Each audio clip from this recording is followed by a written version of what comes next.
Ladies and gentlemen, boys and girls, children of all ages, welcome to Pitch Talk. We are fans of football dropping vlogs, videos and podcasts on the beautiful game. Check out our videos on YouTube and Instagram's IGTV, including special feature segments, 5 minutes with the G, the Straight Shootin View, coaching with JBK. We produce, record and edit video content and audio on Apple Podcasts, Google Podcasts, Verbal, Podomatic, Anchor, Spotify and other podcast platforms. Join the Pitch Talk revolution on Twitter, Instagram, Facebook and www.pitch-talk.com. The pitch is where we eat. The pitch is where we sleep. And the pitch is where we talk. I can see you now. I can see you now and then. I can see you now. Welcome to the Straight Shootin View. Hey everybody, what is up? My name is Straight Shootin LJA and welcome to another episode of the Straight Shootin View. Now, I want to talk about one club close to my heart and their dear local rivals. Liverpool versus Everton. Savvy versus wasteful spending. That's where I want to look at this. Savvy versus wasteful spending and stable versus shifting sands in terms of managers. So that's where I'm going to go with this one. But you know what, yeah? Recently, we saw the Merseyside Derby and we saw Liverpool emerge victorious again. An aggregate score of 6-0 this season because of a 4-0 win earlier in the season. But the contrast between the two teams, summed up with just that stat alone, is astounding. But there are so many other stats that could really paint a much better picture under just Jurgen Klopp's reign as Liverpool manager.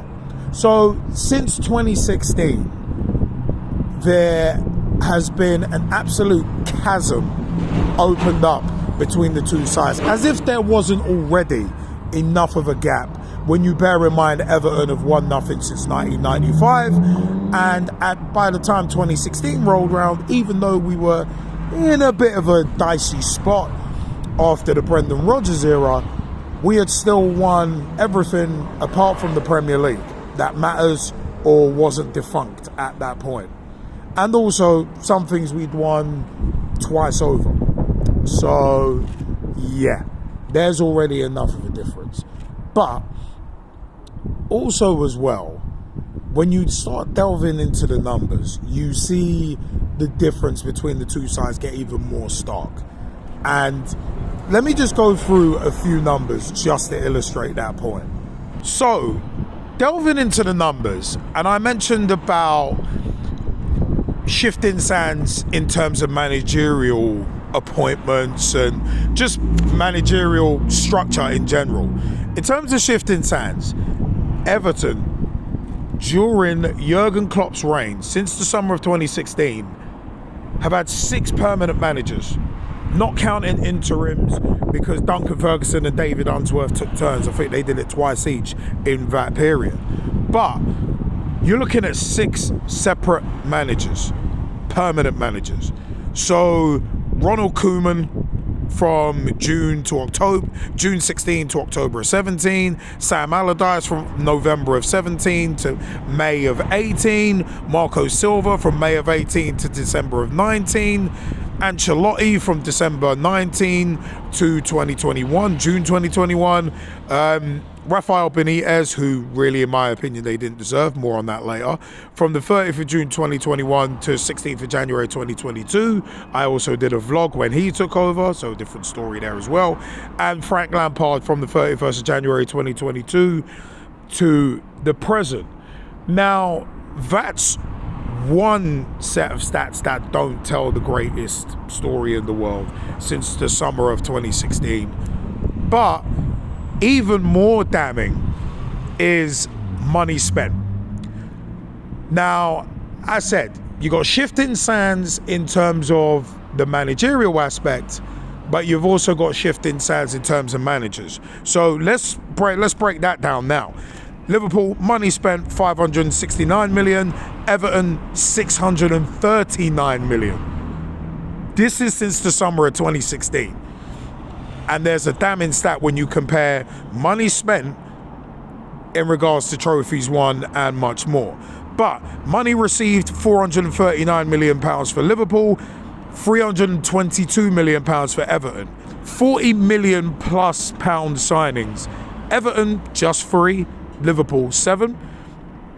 £20 million plus signings. Everton 20, Liverpool 12. £40 million plus pound sales, Everton 2 and Liverpool 1. £20 million plus pound sales, Liverpool 5 and Everton 5. So they're equal in that regard. But major trophies, and this is probably the most damning stat because we've won the Premier League in that time and the Champions League as well. Bear that in mind. Major trophies, 5-0 in Liverpool's favour, and top 4 finishes exactly the same thing. 5 in comparison to none for Everton. And remember, this season Everton are in a relegation battle. So those stats tell a pretty damning story. So those stats tell a very, very damning story. Because at the end of the day, 6 permanent managers in comparison to 1 since the summer of 2016 tells its own story. But you look at total money spent, then you look at the net spend, and you look at return on the investment. I mean, Everton are one of them ones where most clubs don't stack up favourably in comparison to Liverpool, but Everton just do not stack up favourably at all when it comes to return on investment for the amount of money they've spent. They've literally spent Man City level money, and they're right now in a relegation zone as we speak towards the end of the 2021-2022 season. And again, the shifting sands managerially and being savvy spenders, they're not even employing savvy hiring practices, because they had Rafael Benitez, who I said at the beginning of the season when he was hired that those Everton fans were never going to get behind him because of his history with Liverpool. And it's like, you might want to put that to the side because you've got a world-class manager. And just like Chelsea back in 2012, they didn't deserve Rafael Benitez, in my opinion. So it's one of them ones, I just look at it as Everton and Liverpool, there's really no comparison between the two, but Everton fans will have delusions of grandeur. And you look at last season, the 2020-2021 season, where, yeah, we just about barely made top 4, but we did. And it's like, during the Liverpool-Everton match recently at Anfield, it was, Everton have injuries, Andros Townsend, Dominic Calvert-Lewin. Yeah, we had like literally a whole team out at one point. So, tear to the old glass eye, and bear in mind what Jordan Pickford did to Virgil van Dijk that went unpunished, and what Richarlison did to Thiago as well. So, if Everton get relegated this season, in all honesty, it's tear to the old glass eye, and it's self-inflicted gunshot wounds. Because if you're gonna piss away money in the way Everton have, and you're looking over your shoulder in a relegation battle, and you've got Frank Lampard in charge, an inexperienced manager, it's kind of your own fault. And as I said, you always have to point those guns inwards. And when you're wasting money in the way that you are, it's like, you just got to look at how the facts stack up. And they don't stack up well. And there are numerous sides who are just absolutely pissing away money. I mean, you look at Manchester United, for instance. Harry Maguire is supposedly worth more than Virgil van Dijk. Yeah, laughable. Absolutely laughable. And in the same week that we smacked up Everton, we smacked up Man United too. So it's like the comparisons really are there for the world to see. But as I said, there is that difference between teams blowing money fast. Like, look at Fulham when they came up to the Premier League, wasted 100 million quid on the new team and went right back down. And these days especially, you've got to be smarter with your money. I mean, Michael Edwards and his team have done phenomenally for us, but he's departing soon. So it's going to be interesting to see how that departure affects us. But the way FSG have us set up,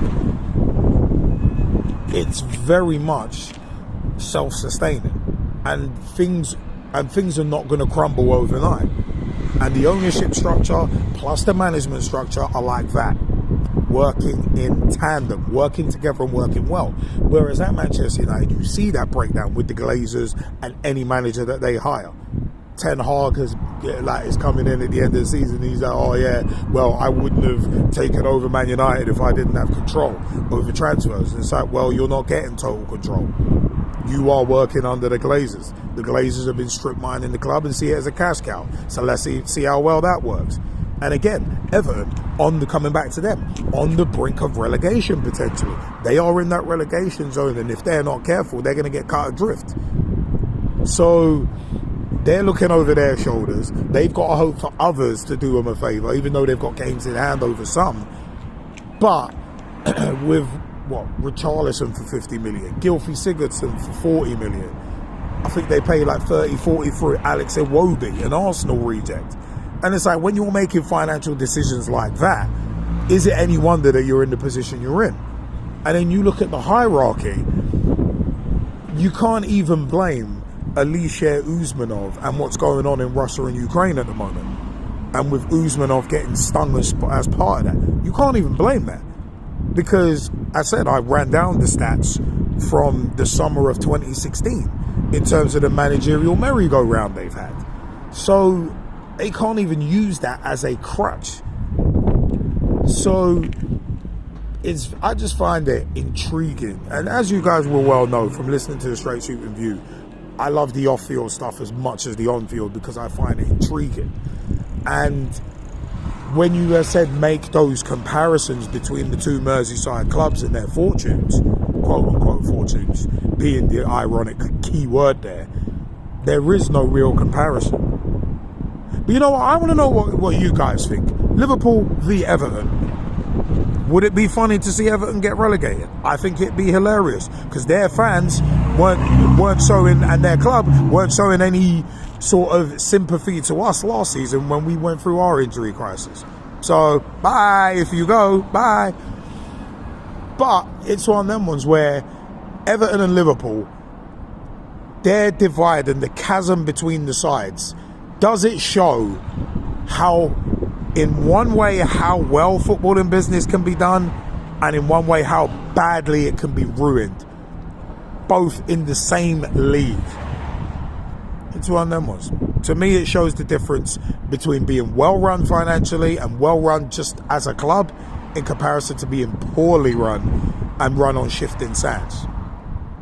I want to know your views. Remember, I am Straight Shootin LJA. www.pitch-talk.com. Let us know your views. That is the official website for everything Pitch Talk. You can listen to our podcast directly there and view our videos there as well. YouTube.com/Pitch Talk for all of our videos, including the Straight Shootin View, 5 minutes with the G, Pitch Talk at the Cup Finals, and also coaching with JBK, and much, much more. You can also find our podcasts on Anchor.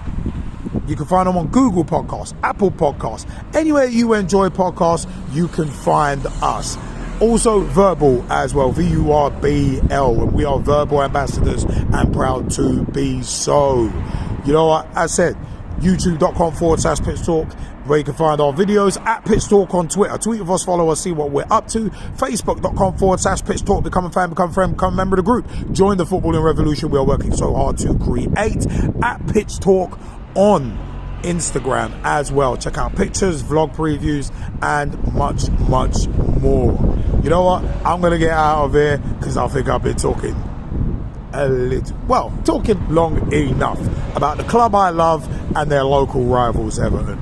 You know what? I will see you guys next time on the Straight Shootin View.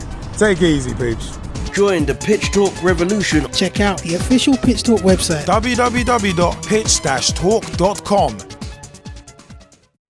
Ladies and gentlemen, boys and girls, children of all ages, welcome to Pitch Talk. We are fans of football dropping vlogs, videos and podcasts on the beautiful game. Check out our videos on YouTube and Instagram's IGTV, including special feature segments, 5 minutes with the G, the Straight Shootin View, coaching with JBK. We produce, record and edit video content and audio on Apple Podcasts, Google Podcasts, Verbal, Podomatic, Anchor, Spotify and other podcast platforms.